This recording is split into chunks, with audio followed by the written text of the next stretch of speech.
आइए जानते हैं आज की कुछ अंतर्राष्ट्रीय खबरों को। पहले एक नजर आज की हेडलाइंस पर।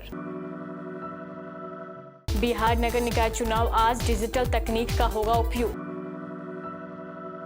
6,800 करोड़ की परियोजनाएं, 2 लाख को घर, 32 सड़कें। आईएम शिलोंग, पीएम मोदी पूर्वोत्तर को देंगे सौगातें। पाकिस्तान ने पीएम मोदी को लेकर बिलावल भुट्टो के बयान पर भारत की आलोचना को किया खारिज।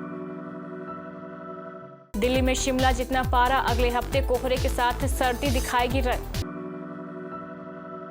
छपरा में शराब से 200 से ज्यादा मौतें, बिना पोस्टमार्टम हो रहा अंतिम संस्कार, चिराग पासवान का दावा।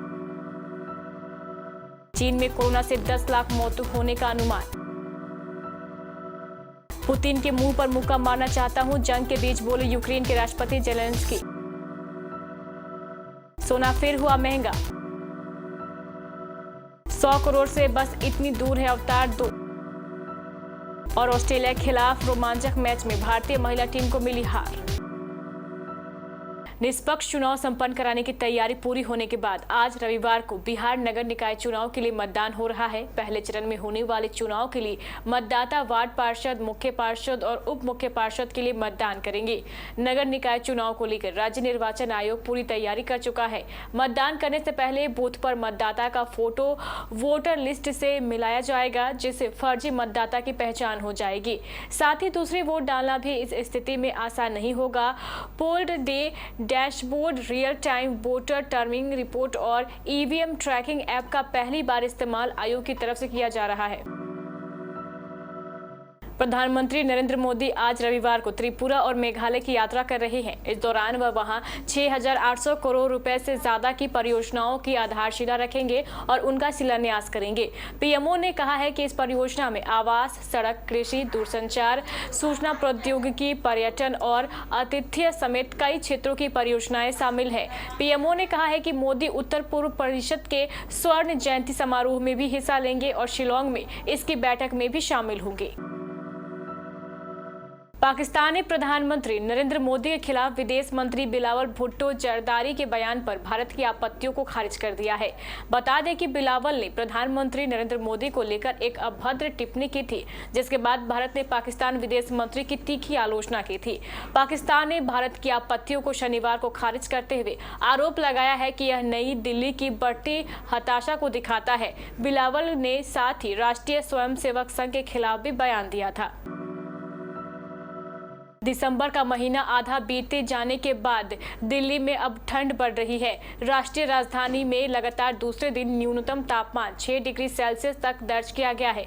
वहीं शिमला में भी न्यूनतम तापमान 6 डिग्री सेल्सियस बना हुआ है। भारत मौसम विज्ञान विभाग के अनुसार अधिकतम तापमान 25 डिग्री सेल्सियस तक बना हुआ है। आईएमडी के पूर्वानुमान के मुताबिक अगले हफ्ते भी न्यूनतम तापमान 6 डिग्री सेल्सियस और अधिकतम तापमान 25 डिग्री सेल्सियस तक बना रह सकता है।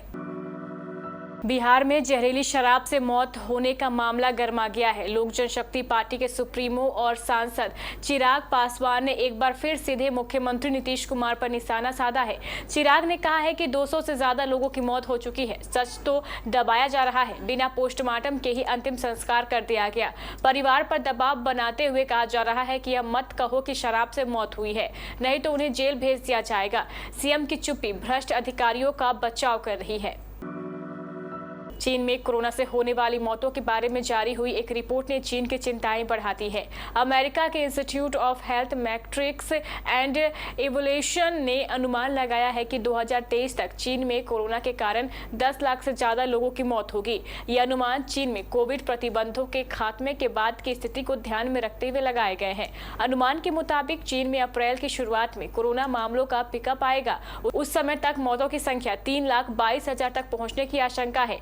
IMHE के डायरेक्टर क्रिस्टोफर मुरे के अनुसार अप्रैल तक चीन की 1/3 जनसंख्या को कोरोना का संक्रमण हो चुका होगा। यूक्रेन और रूस की जंग अब बेहद दिलचस्प मोड़ पर पहुंच रही है।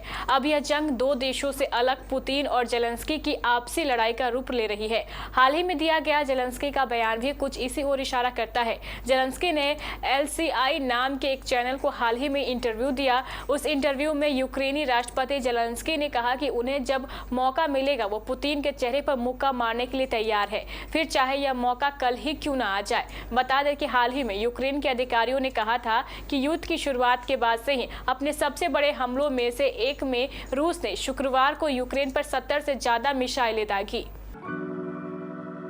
अगर आप सोना चांदी की खरीदारी करना चाहते हैं या आप सोने में निवेश करना चाहते हैं तो यह आपके लिए जरूरी खबर है।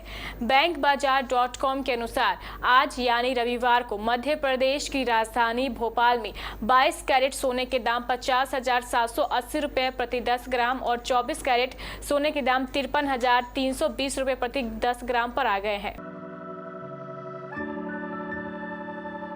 हॉलीवुड की मोस्ट अवेटेड फिल्म अवतार the way of water Bharat के सिनेमा घरों में धूम मचा रही है। दुनिया भर में जेम्स कैमरून की फिल्म को हाथों हाथ लिया जा रहा है। पहले दिन जबरदस्त ओपनिंग के बाद इसके दूसरे दिन की कमाई के आंकड़े सामने आ गए हैं, जिसके देखकर कहना गलत नहीं होगा कि यह फिल्म हॉलीवुड फिल्मों के पिछले रिकॉर्ड को तोड़ने वाली है। जेम्स कैमरून निर्देशक अवतार the way of water Bharat में बॉक्स ऑफिस पर शानदार प्रदर्शन कर रही है। ये फिल्म भारत में अब की दूसरी सबसे बड़ी हॉलीवुड ओपनर साबित हुई है।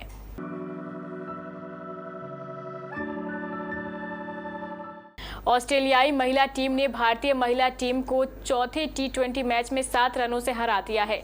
आखिरी ओवर में भारतीय टीम को जीतने के लिए 19 रन बनाने थे, लेकिन भारत की बल्लेबाज ऋचा घोष और दीप्ति शर्मा मिलकर सिर्फ 12 रन ही बना सकी। भारत के लिए कप्तान हरमनप्रीत कौर ने सबसे ज्यादा 46 रन का योगदान दिया। इस जीत के साथ ही ऑस्ट्रेलिया टीम ने 3-1 से अजय बढ़त बना ली है। ऑस्ट्रेलिया ने पहले बल्लेबाजी करते हुए भारतीय महिला टीम को 189 रनों का टारगेट दिया था। भारत की तरफ से कप्तान हरमनप्रीत कौर ने 46 रनों की तूफानी पारी खेली। वहीं डेथ ओवर्स में इसके बाद ऋचा घोष ने 19 गेंदों में 40 रन बनाए, जिसमें 4 चौके और 2 लंबे छक्के शामिल थे, लेकिन वह टीम इंडिया को जीत नहीं दिला पाई।